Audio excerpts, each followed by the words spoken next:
I proposed to my girlfriend and out of nowhere, she thought it was finally time to introduce me to her secret inner circle of friends, and now I'm already thinking about ditching this relationship. I, 32 male, just recently proposed to my girlfriend Sharon, 30 female, of 2 years, like a month and a half ago, and it feels like the second the ring got on her finger, her attitude and behavior took a total 180. The entire time we were dating, we seemed exceptionally compatible, and at least it seemed we shared common beliefs and morals. 7 weeks ago, I proposed and she said yes, and I felt like it was the happiest moment for the two of us. But not even a week later, it's like her attitude totally flipped. I thought I knew all her friends, but one day I came home and there were 6 women I've never seen before, and Sharon introduced me to them. I was curious as to why I was just now meeting them, when I already met Sharon's 2 best friends, Michelle and Octavia, both not present, over a year and a half ago. Sharon said she wanted to make sure we were a sure thing before I met her inner circle. I found this strange, not to mention it was a weeknight and they were quickly draining my wine rack of wine.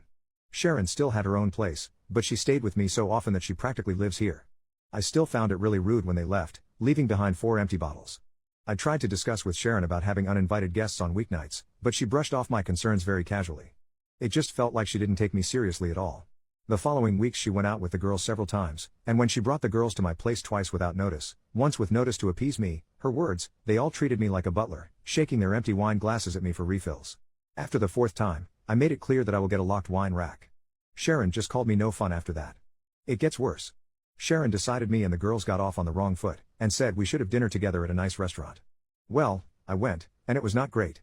The 6 kept prodding me about my life, my house, my career, but deflected every single question I asked. It got especially bad at night when they started talking about modern relationships and jealousy, and one of them brought up some key points about relationships that I thought Sharon and I were on the same page about, specifically what ifs regarding polyamory and being friends with exes. To my shock, Sharon said we shouldn't be too hasty on such decisions, which was a total 180 to how she expressed herself on these things only a month prior, where she was vehemently against keeping ex-intimate partners in friend circles and was strictly monogamous. The worst part was when the bill arrived, Sharon announced it should be together and slid me the check. I told her she can't be serious, and we got into a bit of an argument. I ended it by putting my amount down in cash and walked out, leaving them to figure out the rest of the bill. The next days after that, Sharon kept calling me toxic and fragile, but every time I even pushed at it, she would give an apology and promise she was just stressed at work. It's nuts, we haven't even planned the wedding yet. The worst part was this Monday, when at work, I got a Nest doorbell alert, checked and saw Sharon and one of her 6 new friends arriving at my place, going in, and exiting with my golf clubs. This set was a gift from my father, and it cost a pretty penny too, so Sharon lending it out without my permission got me pissed. I immediately called Sharon and told her and her friend to return the clubs. Sharon tried to gaslight me with, "But you promised to lend the clubs to her boyfriend, remember?" I told her the club's cost would move it into a serious crime, and her friend had an hour to return them or the cops would be called. Sharon kept insisted she got my permission and I told her to cut the crap. Well, not 45 minutes later I got another notification of Sharon and her friend coming back with the clubs and going inside, leaving them, and then Sharon's friend flipping off the Nest doorbell on the way out. I got home and saw Sharon's friend literally just threw the clubs right on the living room floor. Sharon tried to talk to me about my toxicity again, and I told her again to cut the crap. I said if I knew this was how she was, I would have never proposed.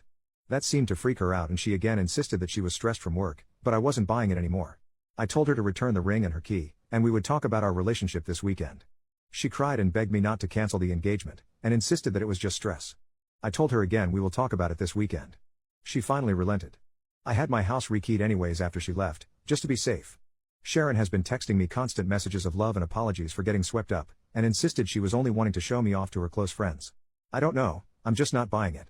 The same close friends have been sending me texts daily, calling me toxic and fragile again, saying they knew I wasn't man enough for Sharon or secure enough to share her with friends.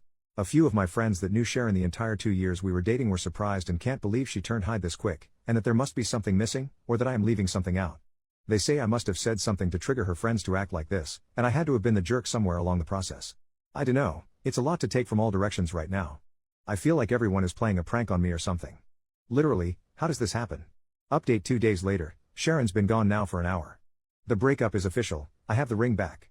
I did talk to Michelle via Facebook and Michelle said her and Octavia were cousins of Sharon, and Michelle also said she knew the 6 and didn't care for them. Michelle didn't say much more than that. I did meet Sharon's parents, and they both seemed to like me, and the topic of Michelle and Octavia never came up around them. None of our finances were intermingled, yet, but it was planned for later this month, which won't ever happen now. I invited 3 of our mutual friends, Casey, John, and Mike, to be here when Sharon got here. Sharon showed up and was surprised to see we had company. I said they were here for both of our sakes.